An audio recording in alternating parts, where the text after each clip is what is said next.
যৌৱনে আমনি কৰেনে? ছাৰ বাইদেউৰ আগত ক'বলৈ বেয়া লাগে, হয় নহয়? যৌৱনে আমনি কৰে এখন ছবি আহি আছে, যৌৱনে আমনি কৰে দ্বিতীয়। প্ৰথমখন হওঁতে তোমালোক জন্ম হোৱা নাই, সেইখিনি সময়ত ব্লকবাষ্টাৰ আছিল। এইখিনি সময়ত পুনৰবাৰ যিহেতু আমি এখন চিকুৱেল কৰিবলৈ লৈছোঁ, কিমানটো তোমালোকক মনোৰঞ্জন দিব পাৰোঁ আমি নাজানো, কিন্তু একেবাৰে চেষ্টা কৰিছোঁ মনোৰঞ্জন দিবলৈ। আৰু তোমালোকৰ মাজৰ পৰাই আচলতে আমি এইবাৰ ছবিখনত অভিনেতা অভিনেত্ৰী আমি অডিশ্যন লৈছিলোঁ। তাৰে কেইগৰাকীমান আহিছে আমাৰ লগত, মই সকলোকে অকণমান আগবাঢ়ি আহিবলৈ অনুৰোধ জনাইছোঁ।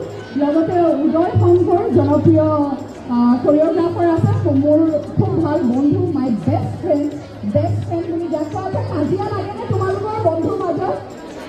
মাইনা লগতে হয়নে? এই উদয় আৰু মোৰ দুমাহ দল কাজিয়া আগতে